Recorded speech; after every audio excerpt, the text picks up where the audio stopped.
You're listening to Three Kitchens, a member of the Alberta Podcast Network. Locally grown, community supported. Join your host, Erin Walker, Sarah Soma Syndrome, and Heather Dyer. What's on today's menu? Cold drafts, flickering lights, and where's that leak coming from? If you've ever wondered what's really going on in your home, Roomy's Ask a Home Inspector service can help.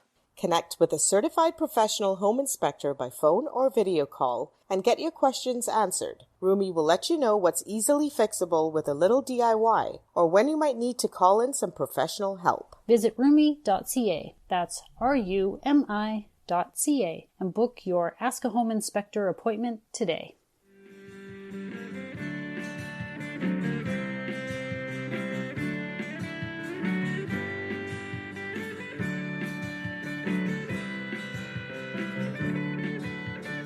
Well, hello and welcome to this week's episode of Three Kitchens.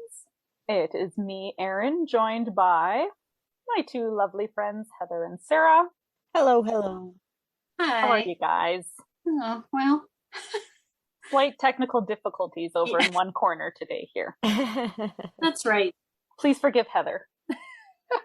I hope my audio is okay. We're good, I think. If you don't like it, don't comment on it. If you can't say anything nice, don't say anything at all. Yeah. In fact, I yelled at a random kid at the schoolyard for saying something mean to some other random kid the other day. You did, that's right. And then he rode away on his bike, away from Erin. And then he parked it over on the other side of the playground and went and played over there, which was also conveniently away from the kid that was, Well, there you go, see? He took your advice. It takes a village. It really does. Village. And if, when you see a kid being an ass, you gotta call them out on it. And this is why we're so exhausted, because it's the second week of school and things are happening. We're not just refereeing our own children, we're refereeing the schoolyard as well. Whether you have kids or not, you see it. If it's not right, you say something about it. Heather has been witness to both of us telling off a kid. I don't know if you remember, Heather, but remember that brother that was really mean to that little kid and kept stepping on him? And I'm like, I can't take this, that poor child. Stop stepping on your brother. What I said is that your brother? And he goes, yeah. And I'm like, is that the way you treat a brother? And he melted into a puddle. Trust me. I'm like, I'm watching you. Don't do that anymore. Melt. On a food note, I think I told you guys that my husband and I went for breakfast yesterday. Mm-hmm. Well, you guys know because I skipped our workout in order to go for breakfast. And nobody complained. Nobody even put up a fight. Nobody tried to talk me out of it. Nobody said, no, come on, we really need to work out. Well, I was at the dentist. I mean, I had a spa day for my teeth, so I wasn't going to skip that. Erin's the only person I know who thinks going to the dentist is like going to the spa. It's like you clearly have not gone to the right spas. I don't know. Maybe my dental hygienist is just, and my dentist are just that good that it does feel like a spa day for my teeth. Okay. We need to go to a spa. Yeah. All right. Clearly. Okay. So anyway, I wanted to just tell you of what I ate. I enjoyed it so much. But now I need to make it. They had on the menu a special that was sweet potato pierogi. Mm-hmm. A breakfast pierogi. This was at Queen's Breakfast and Cocktail, I believe it's called. Okay. And this sweet potato pierogi was like dessert / breakfast. It reminded me of like French toast. It was served with maple syrup on the side with bacon and potatoes. Like, it was amazing. I haven't had a proper breakfast yet. This is almost like torture. I'm sorry. My husband was like, we know you're going to order the Benny. You always order Benny. And it's true. Anyone who's ever had breakfast out with me knows I always order the Benny because it's my favorite. But the Benny special was a pork cutlet and it just seemed like too much to me. And I was like, but I don't really want the cutlet. I could have had another Benny, but I was like, no, I got to have those pierogies. They sound so good. So he ordered the pork cutlet Benedict, and I had the pierogies and we just sort of ate off each other's plates. It was like so good and nice big portions too. Like Nice. not like 2 pierogies. Where is this place? Is this nearby?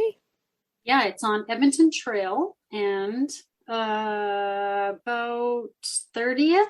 Oh, it's up that way. For some reason, whenever people talk about food in Edmonton Trail, I always picture it south of 16th Avenue. Yes. So, It's up in the industrial, close to 32nd. That's why I want to say it was like 30th or so. Okay. And it's this little strip mall there, along that busy Edmonton Trail in that area. You would think there's like auto parts or something in there. And there's this beautiful little restaurant and so good. What made you pick that place? Well, I had seen it, people talking about it on the foodie, the YY foodie page where they discuss all the restaurants. Right. And then my husband had heard about it. Someone at work told him, oh, you should go there. So we had both heard about it independently when we were thinking about where to go for breakfast. I said, I heard this place. And he was like, I've heard of that too. So good. Oh, I want to go there. I want to go now too. Mm-hmm. Great service, nice staff, plexiglass between all the tables, like really nice setup. And yeah, really enjoyed it. Highly recommend. Yeah, that sounds so good.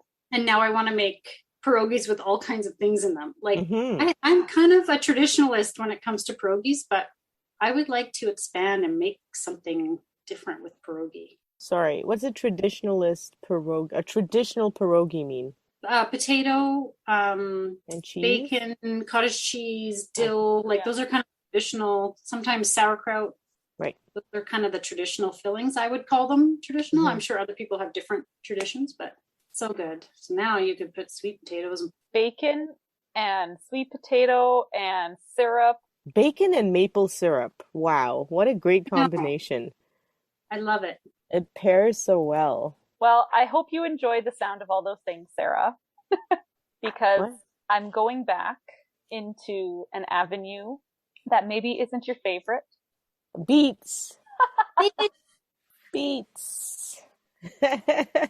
This year I did not overplant my beets, not like last year, but there's something that I haven't done with beets before that seems like the obvious thing that I should have already done with beets, and that is making a borscht. Oh, okay. I have had borscht, and I like it. Yeah. Oh, your pierogies. Have borscht with pierogies on the side. I'm all pierogi on the brain right now, and borscht is a perfect complement. Yes. So I have found a recipe for borscht that has meat in it, because I thought if there's any way I can get Sarah to be won over on the beet, it's going to be a beet with meat. Well, so that's the ones that I enjoy is the one with the meat in it. So yeah, good. Beet with meat. I like it. There you go. So I found a recipe on natashaskitchen.com that looks and sounds delicious. She tells me that it is originally Ukrainian, but is made by most Slavic people and is a very common food in Russia. So there is a whole bunch of delicious ingredients in here. And I'm hoping, if I do this right, it will all be from our garden. Except for the beef. I don't have any beef on my beef tree right now to harvest out. Come on, Erin. I know.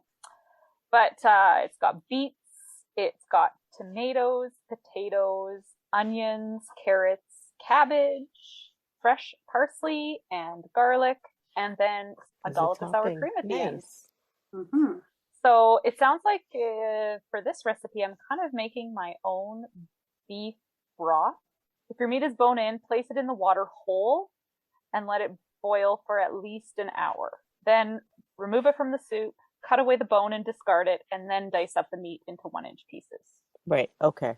Is what her recommendation is. Otherwise, if it is boneless, you can just cut it right into pieces and then bring it up to boil and simmer it for about 45 minutes is what she recommends.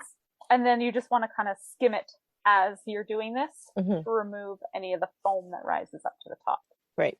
Which is, honestly, I'm kind of lazy when it comes to making my chicken broth or any other soups. I don't skim. Well, chicken is not as much. You don't get as much of that foam. When you boil beef, you'll notice more of it.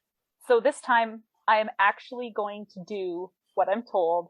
I'm not going to be lazy. It may depend on your piece of meat too, right? Like how much you get of that, then you can kind of determine how much you need to skim it. So right now I have some boneless outside round roast. So I think I'll use that for making my borscht. You're going to saute up some of your vegetables in another pan, and then you're going to put it all together, cook it until the potatoes soften, and then serve it and okay. go. Nice. I've never had borscht with meat in it. I think I've had borscht maybe once or twice, and it was just like a starter soup. I'm not much for multi-course meals. I kind of like these one pot. It's all done in one. Especially in the fall. I love that. Yeah. This is kind of the season for the meat and the comfort foods and the long cooked stews. And yeah, I really enjoy that. So it looks like it takes a little bit, about 2 hours. I'm going to say maybe 2 to 3. Yeah, I don't really have much to say about it other than I can't believe with all the beets. Like how many pounds, I had 10-gallon pails last year and I had 7 of them or something. It was ridiculous how many beets we had last year. And I think I just ran out of steam with trying stuff this year. And didn't your family, or was it you who finally get sick of beets? With beets and everything? They weren't the biggest fan of beets on the side because we were eating that every day. It wasn't every day, but it was easily weekly. And now I also bake with beets and put them into my muffins, which I think you guys, I made some just the other day. I make a pretty good 2-bite brownie with beets in it, and time to try something different. No, this sounds good. And it sounds like one of those things that you can put together in a pot and then leave it on the stove and go do something else, right? Yeah, I'm a fan of some of these low and slow things. I like to just turn my oven on to about 275 or 300. And once I've got everything mixed together and it's all come to a boil on the stove, I'll take it and put it in the oven. And then it's like that set it and forget it kind of deal. And if I need to go out and pick up the kids, I can turn the oven off, come back, turn it back on. It's not going to cool down a whole bunch. Or in a slow cooker. I guess you could do a slow cooker too. Yeah, or an instant pot or whatever. Ah, yes. Crock-pots. I'm sorry, I gave up on those a while ago. I actually just recently gave up my crock pot, which was probably 30 years old. Never buy a new one because the old ones are the only ones that are good. The new ones, I think I went through 2 or 3 and I just gave up. I was like, I'm so tired of it not cooking it right. Things glitched, things broke. I don't know. I was never happy with the crock pot, so I'm back to cooking stews on the stove and in the oven like an old granny. I thought you were going to say like a boss. Okay. Like a boss. Like a boss you are. I have an Instant Pot, but I've not used the crock pot, like the slow cooker setting, maybe a couple times, even though when I had the old original crock pot that my mom gave me like 30 years ago, almost like when I graduated high school, here's a crock pot.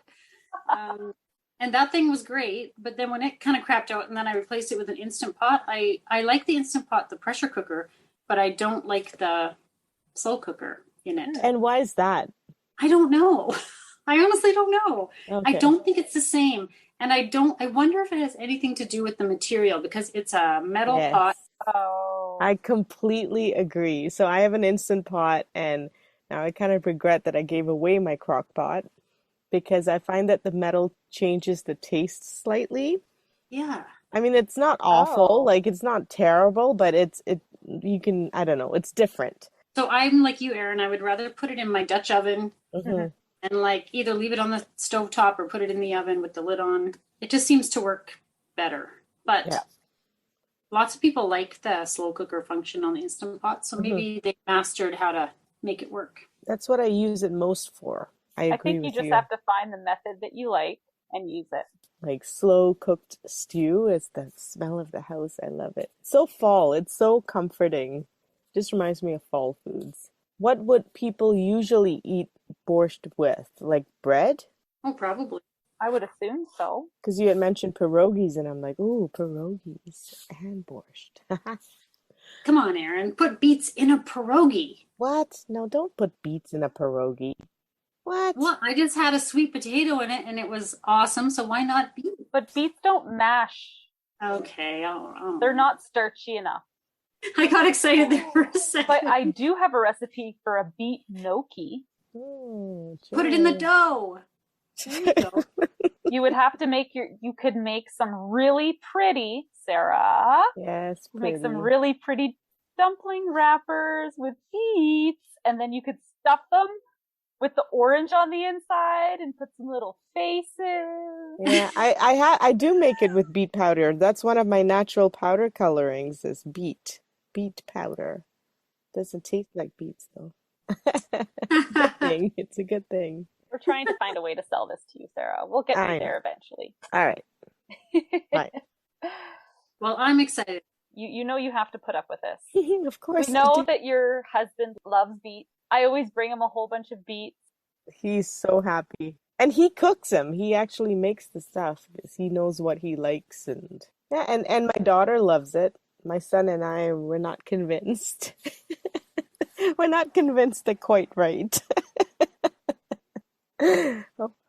Well, once a year you have to put up with it when it's harvest. Deal. So we've hit that season again. And I think this sounds nice and delicious, and hopefully maybe you will enjoy it.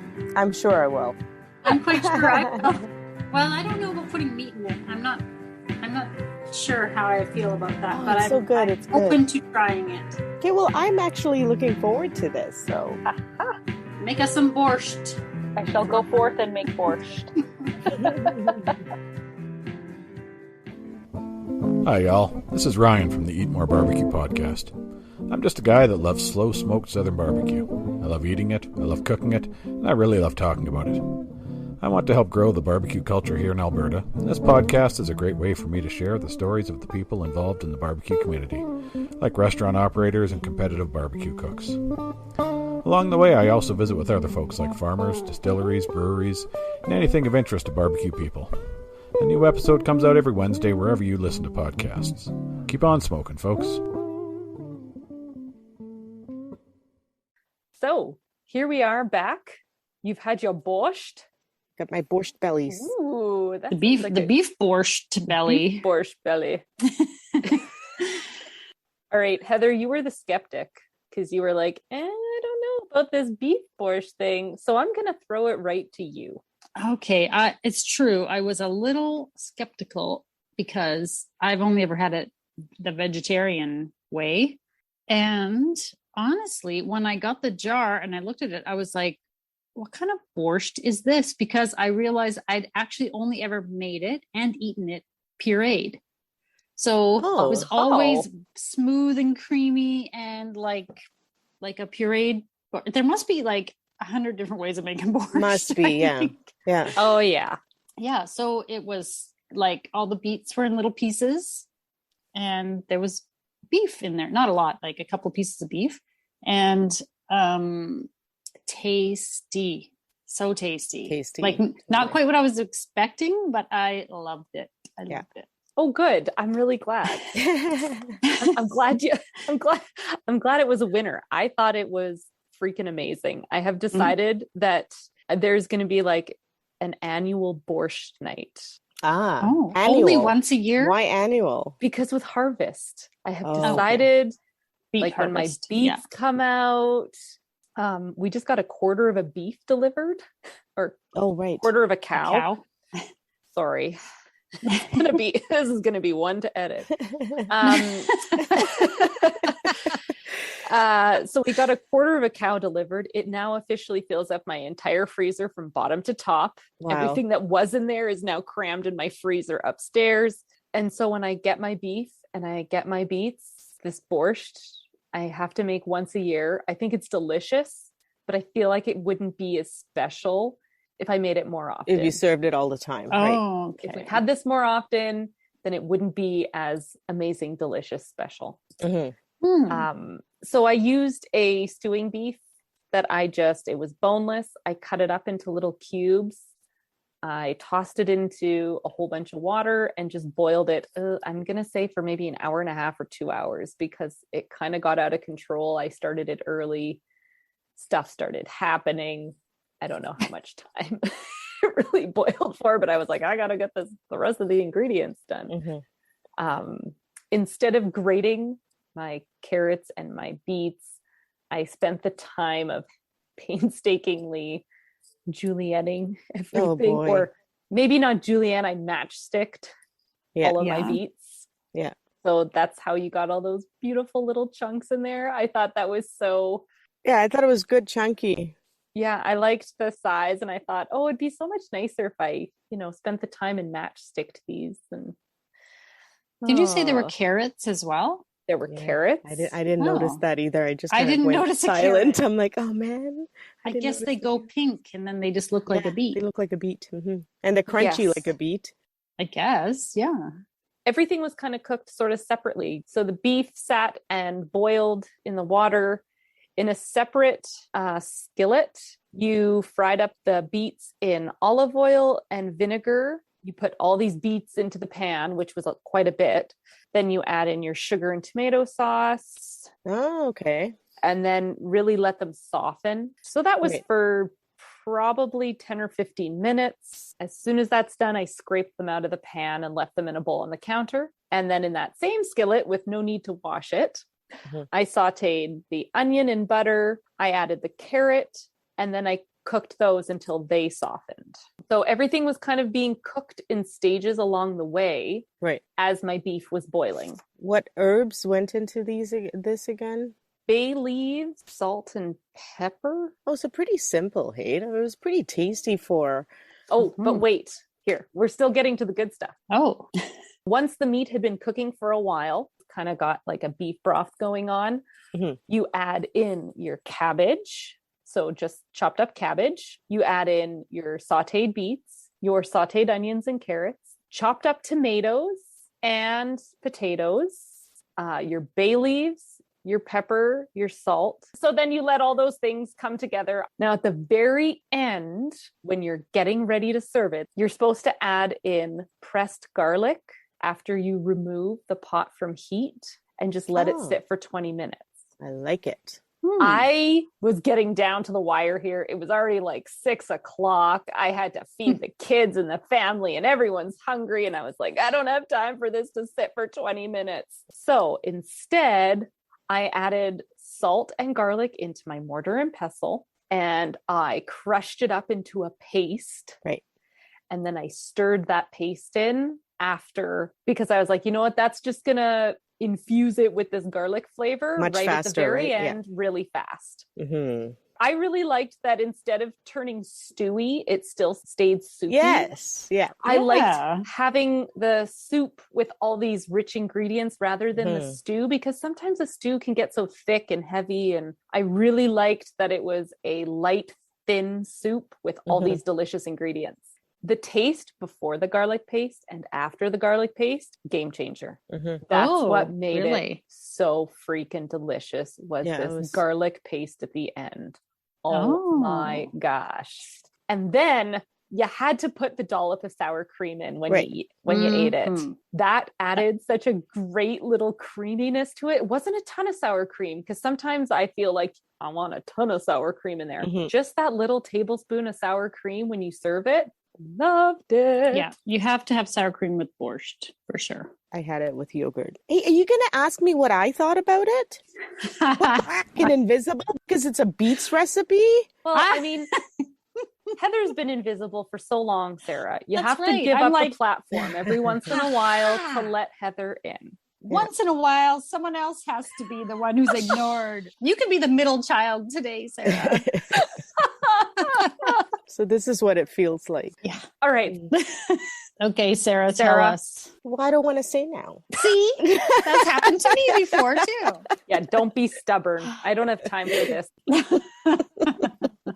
It was really good. I really enjoyed it. I used yogurt because I didn't have sour cream, and then my husband complained about how you have to have sour cream for this. I'm like, okay, well, so we had to make do with the yogurt, but I did add some chili flakes into it. I liked kind of adding a little spice into it. And I thought it was really good. I think it's like total fall comfort food, even though there were beets in it. It didn't taste super duper beet-y. No, the beef saved it. Okay.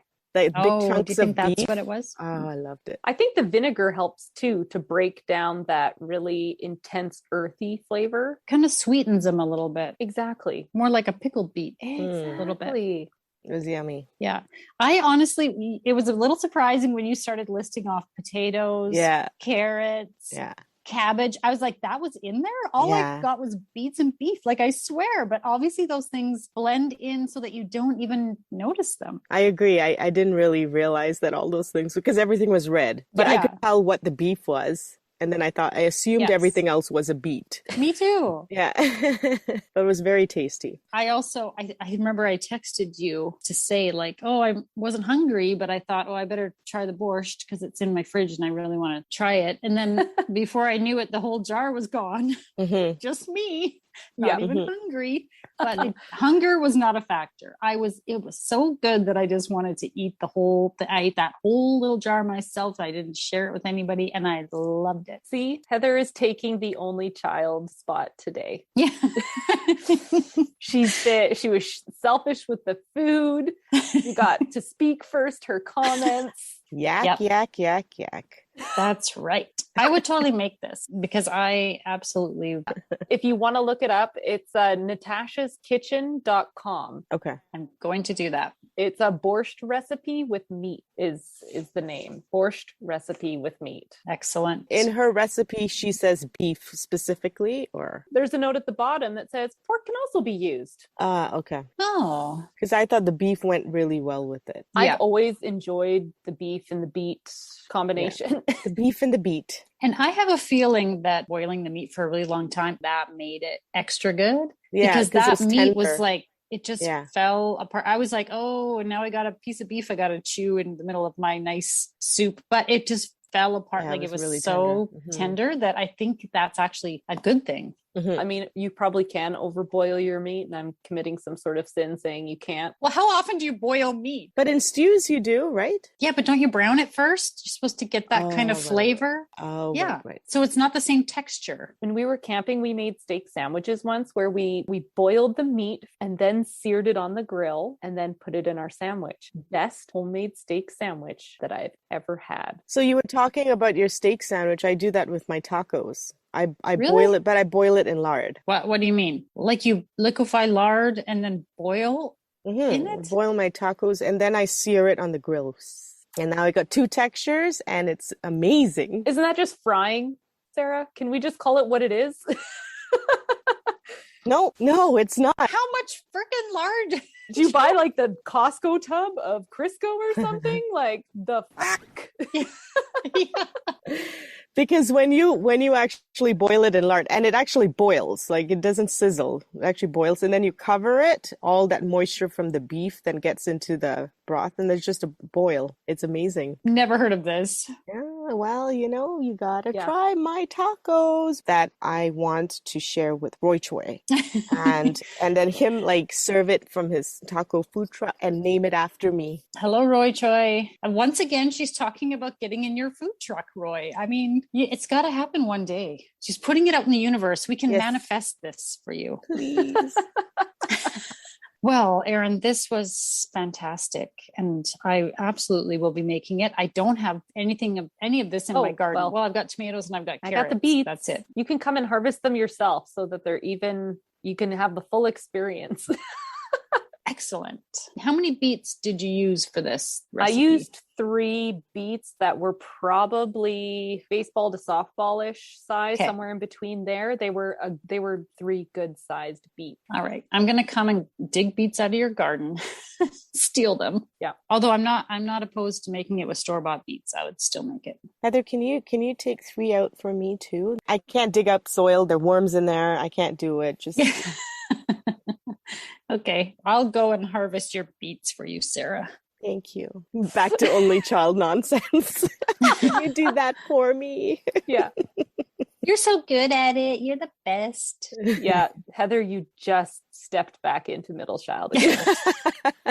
My older sister and I used to do that to our younger sister. We'd be like, can you make the popcorn? You make the best popcorn. And she'd be like, I do? Really? Okay.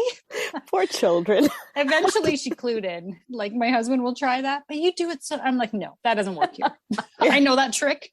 Now I feel like every compliment that came from Heather, I have to rethink about. I know. No, I don't know. That's amongst siblings. You don't do that to your friends. You don't do that to people you choose in your life. It's a sibling thing. Siblings. We don't choose them. Good meal. Another good fall comfort food. Perfect. Cook up all the calories and just consume them all. What calories are there in borscht? Well, there'd be a few calories if you boiled your beef in lard. No, there are no calories in that either. Sarah, how on earth are you so slim? Like, I don't understand how you keep... It's because she denies the calories. She's like, you don't exist. You will not stay in my body. And they just poof. Mind over matter. They just poop. Poof. Poop. I didn't say they poop. I said they poof. I think we're pretty much done here. Okay. Bye, ladies. And now for the fine print. We at Three Kitchens gratefully acknowledge we are telling these stories in the traditional territories of the Treaty 7 nations in southern Alberta and the Métis Nation of Alberta, Region 3. We honor the rich tradition of oral storytellers on this land who have come before us. You can find pictures and recipe links on Instagram and Facebook at Three Kitchens Podcast. If you like and subscribe on your podcast player, that helps more people find us. Not bad. It's delicious.